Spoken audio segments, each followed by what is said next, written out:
and welcome to another instalment of the CEO Conversation series. Our guest today is Jason Harfield, the Chief Executive Officer of Air Services Australia. We're going to be asking Jason to give us some key insights into life in the last 6 months and on Air Services plans for the year ahead. Welcome, Jason. Hello. Well, we're going to dive straight in, and I'd like to ask you, how has your organisation approached the past 6 months? And if you can compare, how has that changed from what your plans were pre-pandemic? Well, if I wanted to say how the plans had changed from pre-pandemic, we're planning on this year looking at sort of another 4% growth in air traffic and taking on a couple of trials with new airspace entrants with drones, but that all suddenly changed in February when we started to see the reduction in traffic here in Australia. February, March is when our external borders closed, and not long after that we also saw our internal state borders close. So by the end of March we saw a 70% drop in air traffic, and then obviously the subsequent near on 70% reduction in revenue as a result of that. We were fortunate enough that the government stepped in to subsidise what would have occurred for domestic traffic in waiving the fees, and that assistance is now going through to the 30th of June next year, which has allowed us to work through in a controlled and measured way in responding to the pandemic. And we've been moving through in a three-staged approach, or over 3 phases. One was the immediate repositioning of our operations into what we called resilience rosters, to ensure that if we got an infection in either 2 major centres or anywhere that we had, we wouldn't wipe out the whole centre with isolation and testing. We'll be able to swap out teams. And so we moved fairly quickly with that, and to continue operations, because we're still seeing 30% of what traffic of what we had, and it's not even across Australia. Our Western Australian area is actually seeing an increase in traffic to what they would normally handle, because some things like the mining fly-in, fly-out traffic doubled traffic as they move to COVID-safe flights where there is social distancing on the aircraft. So we actually saw an increase in that area. We're also making sure that we're in a position to manage the recovery in Australia. And not knowing when borders are opening, we need to be ready to deal with the recovery. While we can't promote the recovery, we can dampen it if we're not in a position to provide our services. And the third area that we're working on is longer term. We're probably only going to see about getting back to about 80% of the revenue that we once had in about 2 to 3 years' time. Nearly 50% of our revenue comes from international traffic, and that's going to lag any domestic recovery. And so we are taking out cost out of the business and taking the opportunity to reshape our business into a smaller business. I mean, this is like nothing any of us have ever experienced before. So if you look back again over the sort of time period, what key lessons do you think you've learned so far? And we can couch those lessons in terms of successes and maybe also the things that didn't go so well.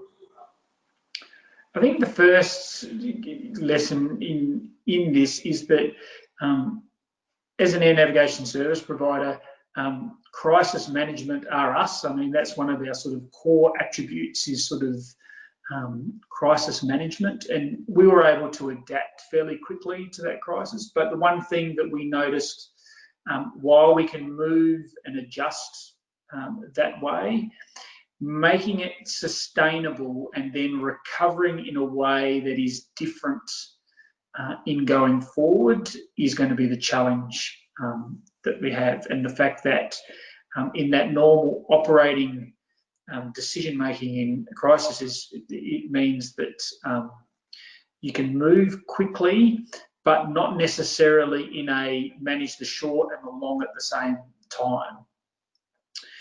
We had both our airlines literally, both Qantas, which is probably 40% of our traffic that we handle, and Virgin Australia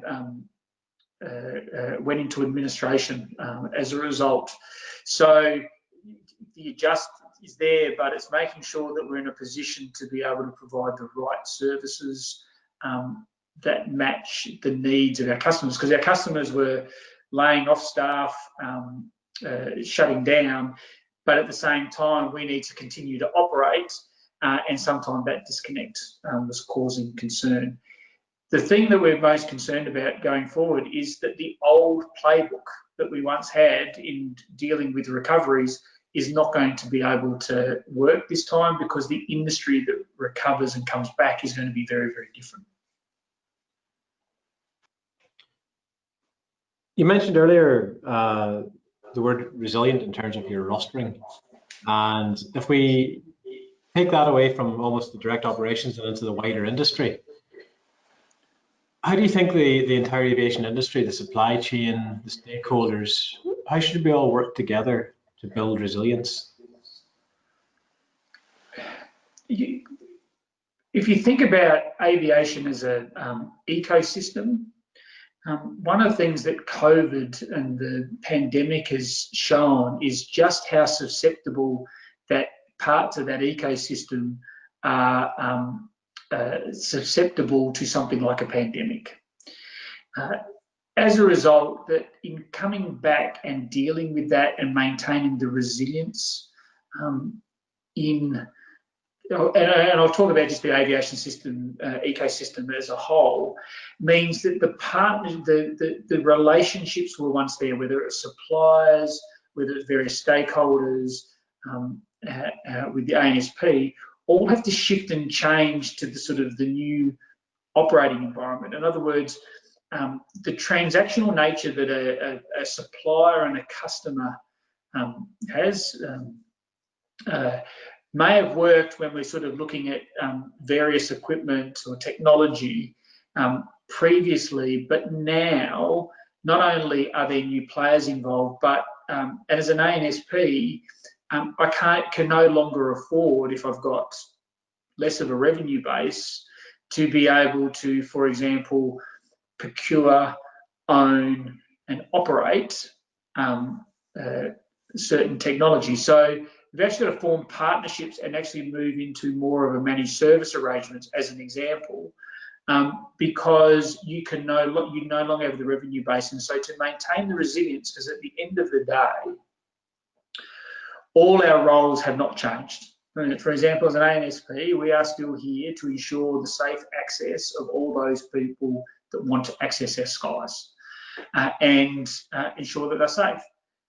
We need to be able to continue to do that. However, what we had previously, how we did it, so what hasn't changed, but how we did it, needs to adapt to a new environment where we no longer have the resources to be able to do it. And so maintaining that resilience and delivering what we need to do, we just need to have different relationships and understand that I might have to partner with someone to do something that I once did, so that I can actually deliver the outcome that we need to do. It's a whole resetting of the game. And if we look a little bit to the future then, what do you think are the biggest risks, but also the biggest opportunities for the industry as we look to the coming years? I think the biggest risk is that we become too inwardly focused on ourselves, rather than maintaining the focus on all those that we deliver our services to and adapting to meet their needs, because their needs have changed. So if we don't do that, that disconnect will create a bigger disruptive effect at what's going on, and change to be made. And if we're not sustainable in doing so, then that's going to cause its own problem. The opportunity that's there is that some of the issues that we had, like new airspace entrance, etc., prior, have now been accelerated. And the thing that I talk about internally is that the to-do list that we always had, but we may not have had the capacity, or traffic levels had been such that you didn't want to change things into the operations, are now there.